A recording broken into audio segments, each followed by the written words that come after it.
विधान परिषदेचे विरोधी पक्षनेते अंबादास दानवे हे देखील त्यांच्या बहिणींना रक्षाबंधनानिमित्त भेट देण्यासाठी पोहोचलेले आहेत. दानवेंच्या संभाजीनगरच्या निवासस्थानी रक्षाबंधनाचा सण साजरा करण्यात आला. दरम्यान पुढच्या भाऊबीजेला लाडका भाऊ उद्धव ठाकरे असतील असं म्हणत उद्धव ठाकरे मुख्यमंत्री बनतील असा विश्वासही त्यांनी अप्रत्यक्षपणे व्यक्त केलाय.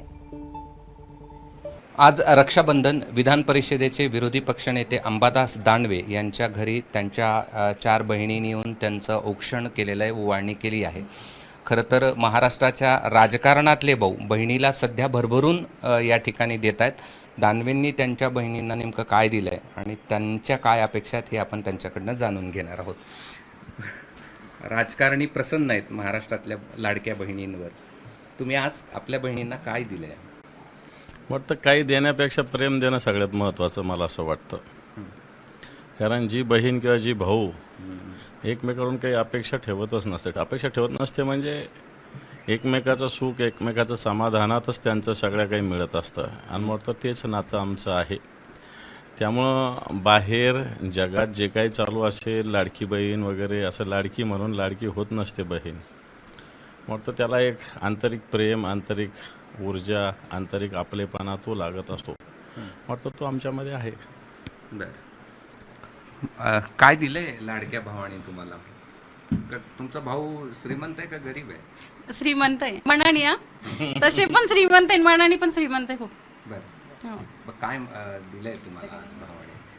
काय आता गिफ्ट हातात आल्यावर कळलं ना काय दिलं. काय सांगा? काही नाही, आम्हाला प्रेम भेटतं. दादा एवढं आमच्याविषयी बोलता प्रेमाने, ते खूप आहे आमच्यासाठी. आमचे ते कुटुंब प्रमुख आहे. ते प्रेमाने आम्हाला जे देईल ते आम्ही त्याच्यात समाधानी. गिफ्टपेक्षा आम्हाला सुखदुःखात सोबत असणं महत्त्वाचं आहे. आमचा भाऊ आम्हाला प्रेमच पाहिजे, जास्तच काही लागत. महाराष्ट्राच्या बहिणीला तर भरपूर राजकारणी देतात. आमचे भाऊ तसा पण देता.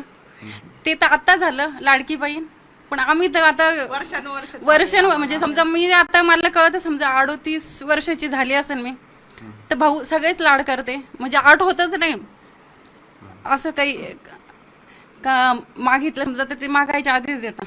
छोटी पण होते ना मी, लग्न नाही झालं त्यावेळेस. पहिले तिकडे दादा घ्यायला यायचे, इथंच राहायचे मी इकडं.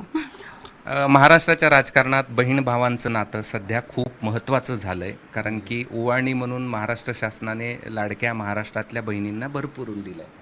नाही, काही हरकत नाही, दिलं पाहिजे. कारण शेवटी सरकार जे काही करतं त्याच्याविषयी काही विरोध असण्याचं काही कारण नाही आहे.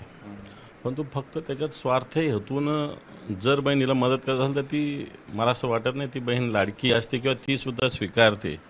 ज्याच्या स्वार्थ दडलेला आहे अशा याला कोणताही अर्थ नसतो असं माझं मत आहे. आणि म्हणून बाहेर जे काही चालू असेल ठीक आहे, सर्वसामान्य माणसाला भगिनींना अशा मदतीची गरज असते. हे जरी सत्य असलं तरी त्याला असं मला हे म्हणता येणार नाही की लाडकी बहीण निवडणूक हेतू समोर ठेवून जर लाडकी बहीण होत असेल मग इतक्या दिवस का लाडकी नव्हती ती बहीण, हा पण प्रश्न आहे. त्यामुळे मला असं वाटत नाही बाहेरच्या विषय जे असतात ते वेगळे असतात, ते निवडणूक डोळ्यासमोर ठेवू नये. प्रत्यक्षात लाडक्या बहिणीचं आणि लाडक्या भावाचं नातं वेगळंच असतं. पुढच्या भाऊबीजेला सरकारकडून लाडक्या बहिणीला आत्ता जी ओवाळणी मिळते ते मिळेल असं आपल्याला वाटतं? 100% मिळेल, जास्त मिळेल, जास्त मिळू शकते, त्याला काय प्रॉब्लेम आहे. पुढची भाऊबीज ही निश्चित सरकार देईल. पुढची भाऊबीज ही निश्चित उद्धवजींच्या नेतृत्वाखाली या महाराष्ट्रात सरकार असेल. त्यामुळं मला असं वाटत नाही लाडकी बहीण ठीक आहे, या सरकारच्या योजनेचं स्वागत आहे. आम्ही काही विरोध करायचं काही कारण नाही आहे. कारण आज हातावर पोट भरणाऱ्या अनेक भगिनी आहे. ठीक आहे, थोडासा प्रश्न त्याच्यातून मिटेल. परंतु पुढच्या वर्षी ज्यावेळेस रक्षाबंधन असेल त्यावेळेस या बहिणींची सुरक्षितता सगळ्यात महत्त्वाची आहे. आज लाखो बहिणी या महाराष्ट्रातल्या गायब आहे, किडनॅपिंग आहे, अन्याय अत्याचारानं पीडित आहे. मला असं वाटतं हे 1,500 रुपये देण्यापेक्षा ते संरक्षण महत्त्वाचं आणि ते करण्यासाठी एक ताकद, एक शक्ती लागते आणि ती निश्चित उद्धवजींच्या नेतृत्वाखाली आमच्यामध्ये राहील. बरं, शेवटचा प्रश्न, पुढच्या भाऊबीजेला लाडका भाऊ कोण असेल? मीच ठाकरे, आहे. एकनाथ शिंदे की देवेंद्र फडणवीस? हे बजाचं त्याचं नातं जे ते सगळेच लाडके त्यांच्या बहिणींना देणारा हे सगळेच देतात, तेही देतात आता योजनेच्या माध्यमातून. पण मला असं वाटतं माझा मुद्दा तुमच्या लक्षात आला असेल की बहिणीला 2 रुपये देण्यापेक्षा त्या बहिणीचं संरक्षण महत्त्वाचं आहे का नाही हा मुद्दा आहे आणि ते काम तर उद्धवजीच करू शकतात. माझा प्रश्न असा आहे की कोण लाडका भाऊ होईल महाराष्ट्राचा पुढचा भाऊबीजेला? हे बा मी काही ते बोलतात हा सावत्र तो लाडका असं मी मुळीच बोलणार नाही. उद्धवजी या सगळ्यामध्ये मोठे आहे त्यामुळे निश्चित लाडके ते राहतील. मग 2-3 नंबरला हे लाडके राहतील, काय प्रॉब्लेम नाही. धन्यवाद. हे होते अंबादास दानवे आणि दानवेंच्या घरी त्यांच्या ह्या सगळ्या बहिणी या ठिकाणी आलेल्या आहेत आणि आज भाऊबीजेचा जो सण आहे तो त्यांच्या घरामध्ये या ठिकाणी साजरा केला. आणि यावेळी अंबादास दानवे असं म्हणतात की पुढच्या जी भाऊबीज असेल त्यावेळेस लाडका भाऊ हे उद्धव ठाकरे असतील.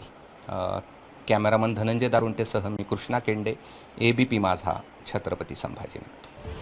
पुढची भाऊबीज ही निश्चित उद्धवजींच्या नेतृत्वाखाली या महाराष्ट्रात सरकार असेल. त्यामुळं मला असं वाटत नाही लाडकी बहीण ठीक आहे, या सरकारच्या योजनेचं स्वागत आहे, आम्ही काही विरोध करायचं काही कारण नाही आहे. कोण लाडका भाऊ होईल महाराष्ट्राचा पुढचा भाऊबीजेला? हे बा मी काही ते बोलतात हा सावत्र तो लाडका असं मी मुळीच बोलणार नाही. उद्धवजी या सगळ्यामध्ये मोठे आहे त्यामुळे निश्चित लाडके ते राहतील. मग 2-3 नंबरला हे लाडके राहतील, काय प्रॉब्लेम नाही. ABP माझा, उघडा डोळे बघा नीट.